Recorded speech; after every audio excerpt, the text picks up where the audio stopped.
But the problem, Catholics in this country played a huge part in creating that system. That's the sad truth. At the top now. You know, I mean, if you think that this, I mean, from the reality of that, if the system is made by government, right, and by politicians, the largest percentage, right, of Congress are Catholic. The Supreme Court, Catholic, right? We just haven't had a whole lot of Catholic presidents, but I mean, the people making the laws and decide, right, they've been Catholics. Right? And so are they Catholics or are they Catholics? Well, I mean, that's the thing. I mean, you know, that's part of the problem is that you have Catholics, right?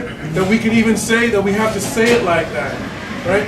Because, you know, and a part of it is just this idea, like, you know, they push they cram this idea of like separation of church and state to the point where people feel like they can't express their values anymore because I can't legislate what I didn't vote for, you know, I voted for a whole person, right?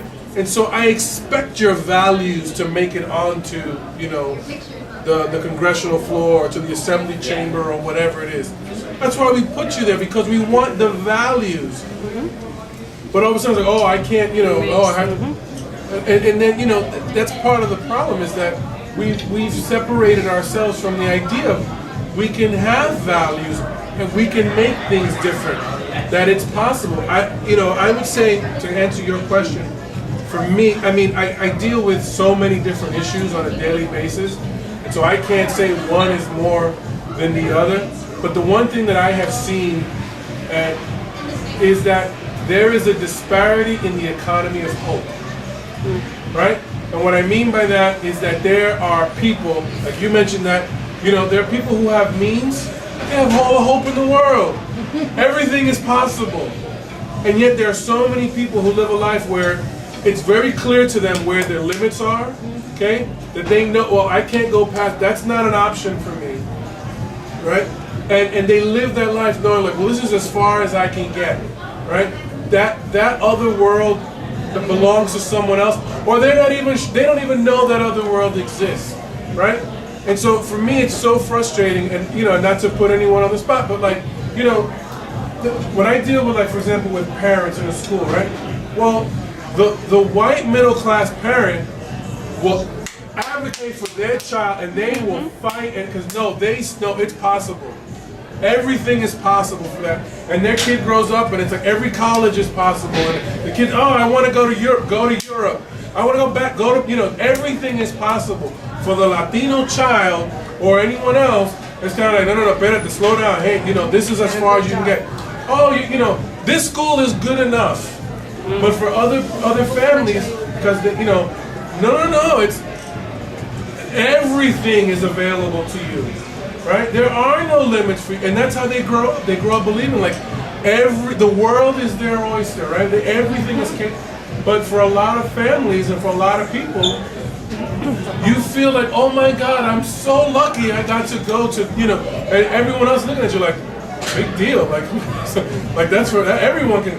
I made it to community college, you know, and I got my GED. All right. You know, I mean that's a real issue because it's putting these artificial limits, and we've built a system that says, oh no, look, you know, that's good, you know, on purpose. You've made it, you're doing okay. And as opposed to saying, no, everyone is entitled, okay, to reach for the stars, to go for it. Not that everyone has to, you know. I don't think everyone is going to be wealthy. I don't think, you know, but that at least you see that it's a possibility, you know. It's like my daughter says, like, I want to be president. You damn right you want to be president. You can be it. You can do it, you know.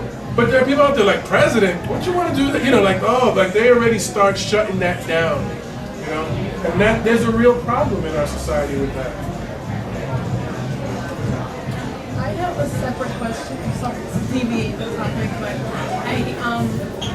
I studied Spanish history in college, and so I was I turned my head right away when you spoke about how she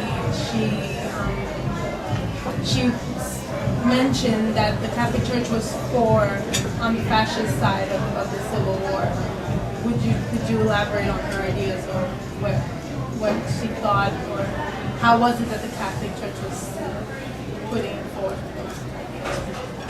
Well, the Catholic Church completely lost sight of the life of Jesus and became co-opted in that time those special interests. And you're either going to follow this discipleship or not. And these institutions become corrupt. Do you know if she had any impact at that moment or through the newspaper or wherever? She maintained the witness. She consistently maintained the witness, and she paid the costs. And I think that there has been some recent justification where the church has said, yes, we were wrong. I think that was something recent. It's a freak of nature, really, that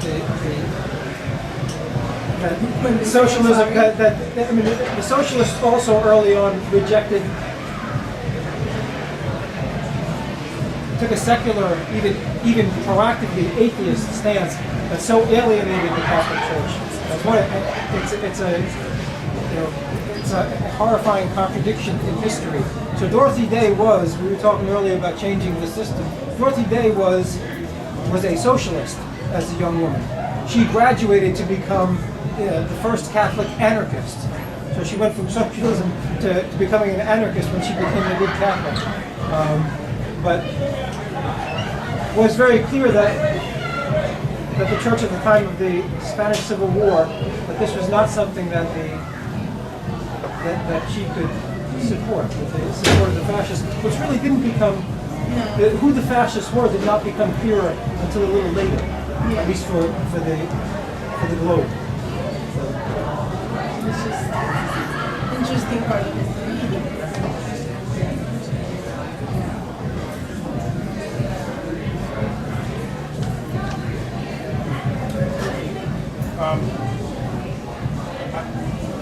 It seems to me that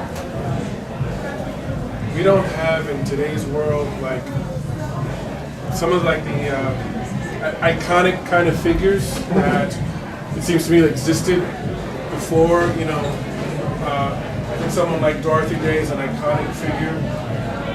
I obviously I can't speak to whether she was perceived that way in her lifetime or afterwards, but the Martin Luther King Jr.'s or the Malcolm X's or the Cesar Chavez, and these iconic social justice figures.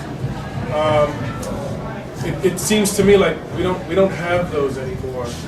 I don't know if we've lost them all to Twitter or So and I'm curious as to, do you think someone like Dorothy could exist in a world today and kind of have that recognition, or do you see someone out there now who like maybe we should be paying attention to that? Maybe in 10 years time, or we'll say, oh yeah, look, see. One leaps to my mind. I'm sure there's another one.